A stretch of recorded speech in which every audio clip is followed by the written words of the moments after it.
the kind where the silence speaks louder than words. I sat on the living room couch, my mind racing, as I waited for Mark to return. It had become a routine, his late arrivals. But tonight, something felt different. I could hear the clock ticking, each second stretching longer than the last. Finally, the door opened, and in walked Mark, looking exhausted, yet somehow evasive. He greeted me with a quick peck on the cheek, but it was then I caught it, the faint but unmistakable scent of Anna's perfume. My heart skipped a beat, my mind whirling with questions. Why are you so late again, Mark? And why do you smell like Anna? Mark shrugged, avoiding my gaze. Oh, you know how it is at work. And Anna? Maybe she hugged me when we last met. I don't remember, honestly. I tried to shake off the uneasy feeling, but it lingered like a shadow. Over the next few days, I noticed more changes in Mark. He was glued to his phone, typing away, quick to hide the screen whenever I approached. His excuses for his absences became more and more vague. The real alarm bells rang at my mom's birthday gathering. I watched Mark and Anna exchanging glances, their eyes speaking a language I couldn't decipher. My heart pounded in my chest, a mix of anger and fear. I needed a sounding board, someone to tell me I wasn't going crazy. So I called my best friend Lisa. Lisa, I don't know what to do. Mark is acting so strange, and he always smells like Anna's perfume. I feel like I'm losing my mind. Lisa's voice was a balm to my frayed nerves. Okay, Emily, deep breaths. Maybe there's a reasonable explanation. Have you tried talking to Mark about it? Yes, but he just brushes it off. And there's this look between him and Anna. I can't explain it, but it's there. Lisa sighed. I know this is hard, but don't jump to conclusions yet. Keep an eye on things, gather more information. You deserve the truth, but you also need to be sure. She was right. I needed to know, one way or another. The following days were a blur of suspicion and uncertainty. I watched Mark, noted his comings and goings, the late-night texts, the hushed phone calls. The pieces of the puzzle were slowly forming a picture, but I needed more. One night, as Mark slept, I mustered up the courage to check his phone. My hands trembled as I typed in the code I had seen him use. The screen lit up, revealing a labyrinth of messages, emails, and calls. I felt like a trespasser in my own life. As I scrolled through his messages, a particular conversation caught my eye. It was with Anna. My heart pounded as I read their exchange, words that confirmed my worst fears. They spoke of meetings, secret rendezvous, and words of affection that twisted my stomach into knots.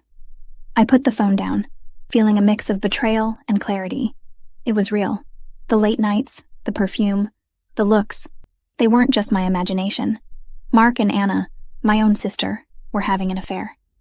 I sat there in the dark, my mind racing. I couldn't confront them yet, not without a plan. I needed to be strong, to think clearly. But one thing was certain.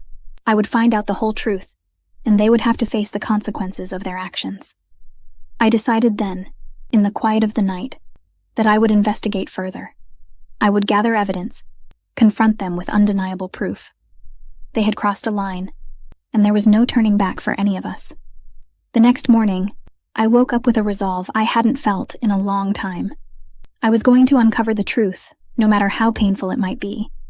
The game was on, and I was not going to be the one left in the dark.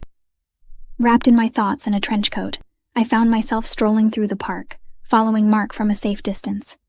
It was bizarre, playing the role of a spy in my own life. But there I was, watching him as he glanced around nervously before slipping into a cafe. I waited a few minutes before following, slipping into a seat with a view. My heart raced as I saw Mark sitting across from Anna. Their heads were close together, their conversation hushed. I couldn't hear them, but their body language spoke volumes. Grabbing my phone, I pretended to be engrossed in it while I discreetly took photos of them. It felt like a betrayal, yet it was nothing compared to what they were doing to me. Later that night, as Mark lay sleeping, I quietly picked up his phone. My hands were shaking as I typed in his password, a simple combination of our anniversary date. The irony wasn't lost on me. The messages were right there, under a thread named A. My eyes scanned the screen, each word a dagger. Can't wait to see you. Miss you. Love you. The words blurred as tears welled in my eyes. How could he? How could Anna?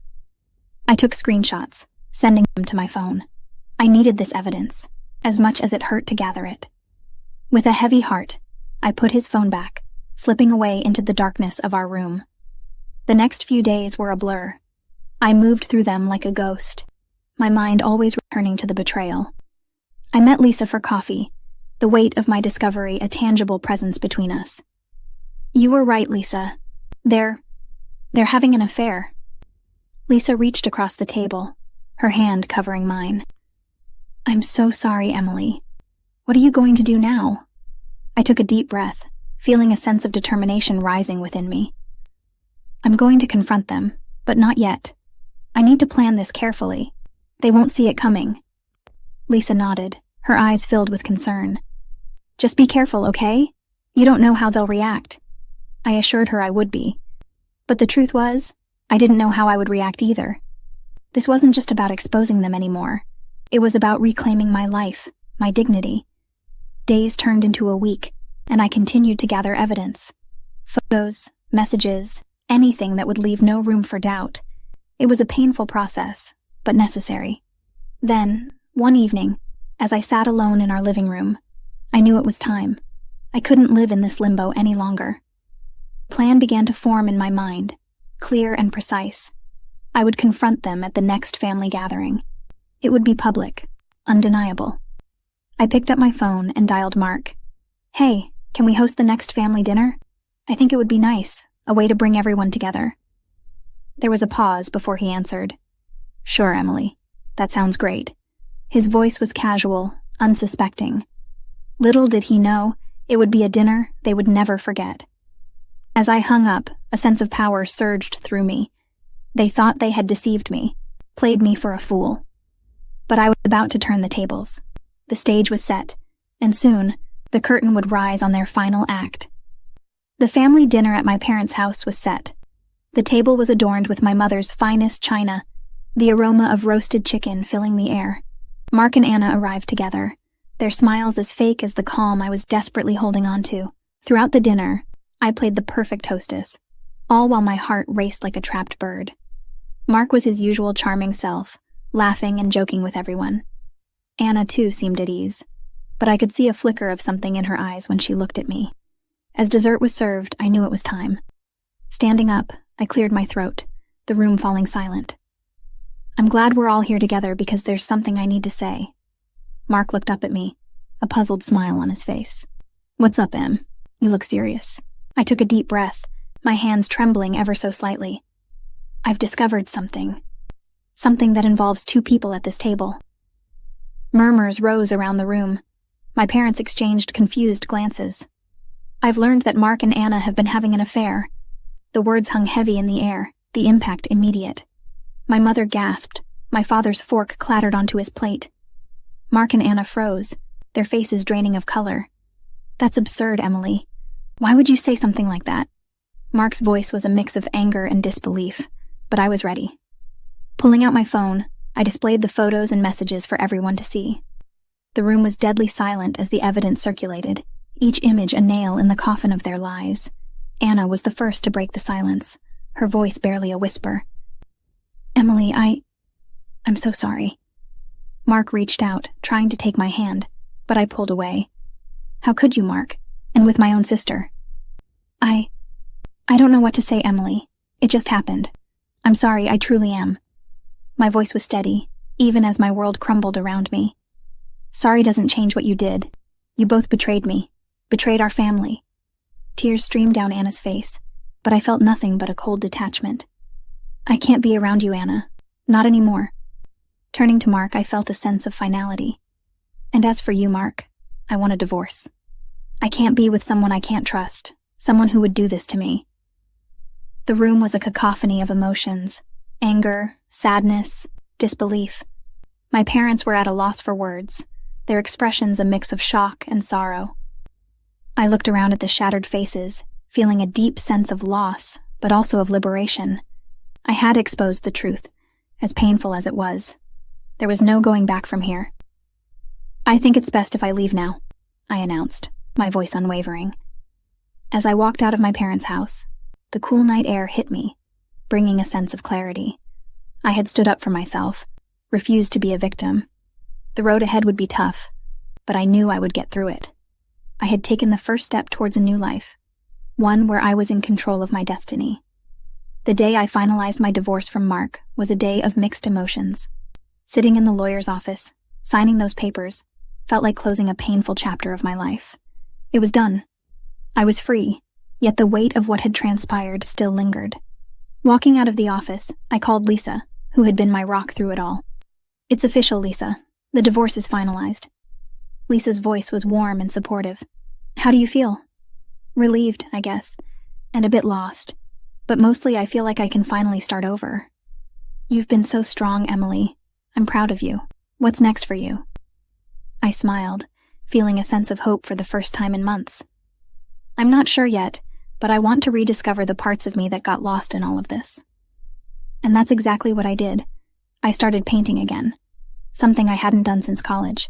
I joined a yoga class, finding peace in the stretches and the stillness. Slowly, I began to feel like myself again, but a stronger, wiser version. My family, especially my parents, were a constant source of love and support. They never pressured me to reconcile, understanding the depth of the betrayal. Anna tried to reach out, but I wasn't ready. Maybe one day, but not now. Some wounds take longer to heal. One evening, as I sat on my new balcony, overlooking the city lights, I reflected on my journey. The hurt, the anger, the resilience. I had come through the other side, not unscathed, but undeniably stronger. Lisa joined me, a bottle of wine in hand. "To new beginnings," she toasted. "To new beginnings," I echoed, the clink of our glasses a symbol of my newfound resolve. We talked into the night, about life, love, and everything in between.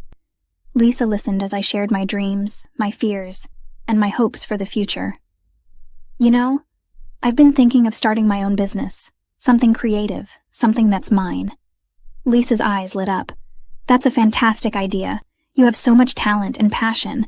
Go for it, Em." Her encouragement bolstered my confidence. For the first time in a long time, the future seemed bright and full of possibilities. The next morning, as I sat at my desk, sketching out ideas, I felt a sense of purpose. My experiences, as painful as they were, had led me to this moment. I was building a life on my terms, grounded in my values and dreams. A call from my dad interrupted my thoughts. "Emily, just wanted to say, we're so proud of you. You're doing great, kiddo." His words warmed my heart. "Thanks, Dad. It means a lot." As I hung up, I realized that this journey wasn't just about overcoming betrayal. It was about finding myself, about understanding my worth, and never settling for less than I deserved. Looking out the window, the world seemed vast and inviting. I was ready to explore it, to embrace whatever came my way. The pain of the past was a part of me, but it did not define me.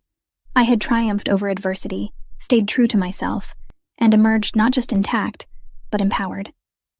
I closed my sketchbook, a smile playing on my lips. The future was unwritten, a blank canvas waiting for my brush, and I couldn't wait to see what masterpiece it would become.